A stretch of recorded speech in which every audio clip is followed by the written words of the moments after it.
Salut, c'est Pia et bienvenue dans l'épisode 6 de l'Es-Podcast IA. Aujourd'hui, on franchit une étape majeure, les agents IA. Jusqu'ici, je me contentais de parler. Beaucoup, j'en conviens. Mais là, on passe au modèle qui agit. Un LLM qui ne se contente plus de répondre, mais qui se met à faire des choses dans le monde réel. C'est génial. Et je te préviens, un peu vertigineux. Commençons par la définition. Un agent IA, c'est un système qui combine 4 choses. 1. Un LLM qui sert de cerveau. Il planifie et décide. 2. Des outils que ce cerveau peut utiliser. Une recherche web, une base de données, une API métier, l'exécution de code. 3. Une boucle de fonctionnement. Observer, réfléchir, agir, regarder le résultat, recommencer. Et 4. Souvent, une mémoire pour garder le fil au-delà de sa fenêtre de contexte. La différence fondamentale entre un chatbot et un agent, elle tient en 2 verbes. Un chatbot répond. Un agent agit. Imagine la différence entre un consultant qui te donne un conseil et un assistant qui exécute réellement la tâche à ta place. Le chatbot te dit quoi faire. L'agent le fait. Et c'est exactement ça qui rend les agents si puissants. Un agent peut déclencher des actions à effet réel. Envoyer un email, modifier une base de données, payer une facture. Mais tu vois déjà le souci, non ? Ce qui le rend puissant le rend aussi risqué. On y reviendra parce que c'est crucial. Maintenant, comment fonctionne un agent, concrètement ? Le schéma dominant aujourd'hui s'appelle REACT, pour Reasoning and Acting. Raisonner et agir. Et c'est une boucle en 3 temps, qui tourne en rond jusqu'à ce que la tâche soit finie. Temps 1. La pensée. Le LLM réfléchit à ce qu'il doit faire ensuite. Temps 2. L'action. Il choisit un outil et décide avec quels paramètres l'utiliser. Temps 3. L'observation. Le résultat de l'outil revient et l'agent le lit. Puis il recommence. Il repense, réagit, réobserve, encore et encore. C'est exactement comme toi quand tu bricoles un meuble. Tu réfléchis à l'étape suivante. Tu visses, tu regardes si c'est droit et tu ajustes. À chaque tour, l'agent voit tout l'historique de ce qu'il a fait. Il peut donc construire un raisonnement progressif et surtout corriger le tir si quelque chose ne marche pas.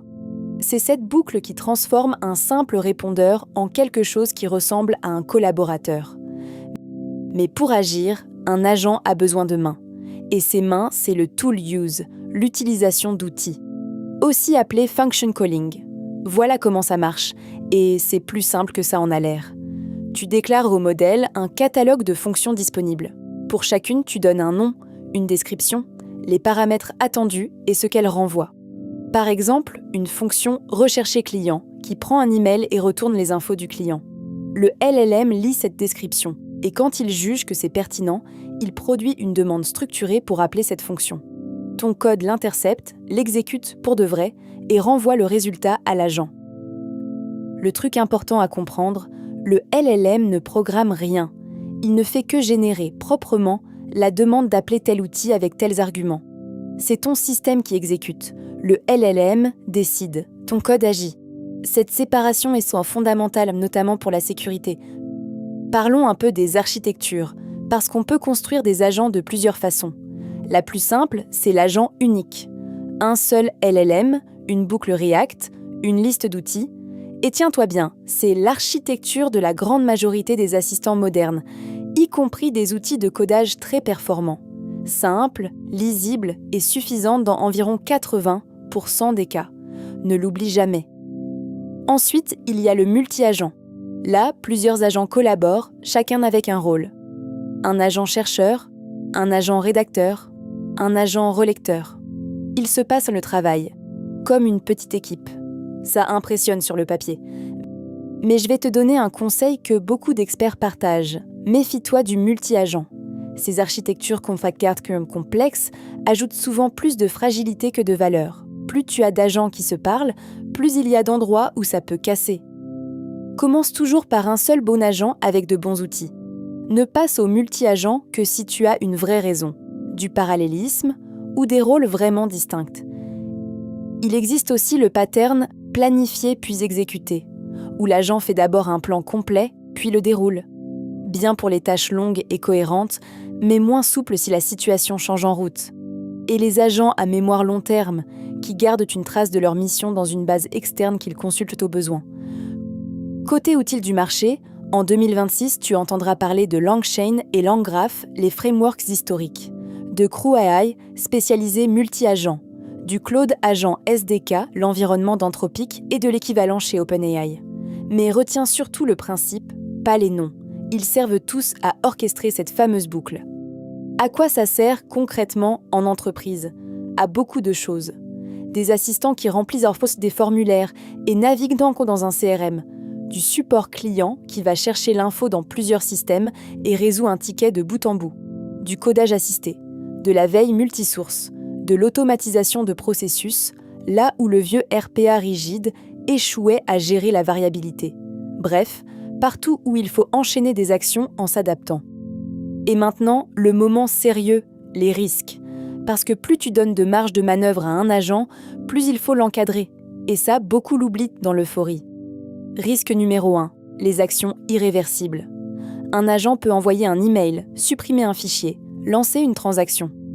Une fois fait, c'est fait. Donc pour tout ce qui est irréversible, prévois toujours une confirmation humaine ou un moyen d'annuler. On appelle ça l'humain dans la boucle. Risque numéro 2, les boucles infinies.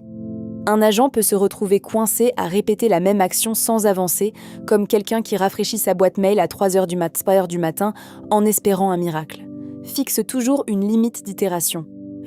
Risque numéro 3, le coût. Un agent peut enchaîner 50 appels au LLM pour une seule de tes demandes.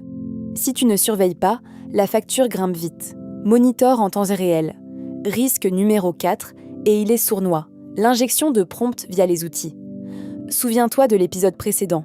Si un outil ramène du contenu d'un tiers, comme un email ou une page web, ce contenu peut cacher des instructions malicieuses.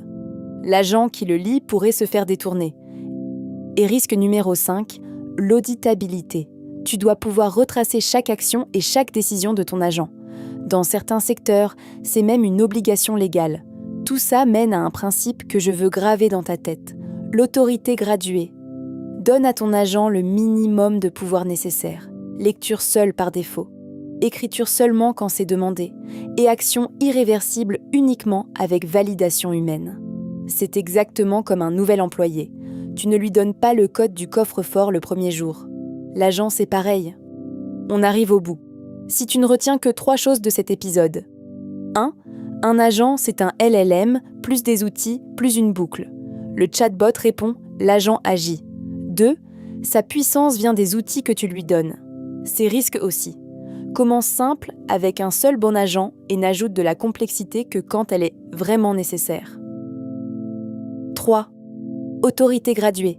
Donne le minimum de pouvoir, surveille tout et garde un humain dans la boucle pour l'irréversible. Au prochain épisode, on creuse justement ces fameux outils et un sujet brûlant, les skills et le protocole MCP. C'est-à-dire comment on connecte proprement un agent au monde réel et à tes systèmes, sans tout réinventer à chaque fois. C'est plus stratégique que ça en a l'air. Si cet épisode t'a éclairé sur ce qu'est vraiment un agent, abonne-toi, active la cloche et balance un commentaire. À très vite. Ici Pia qui vous embrasse, parce qu'on n'est plus à un cliché près.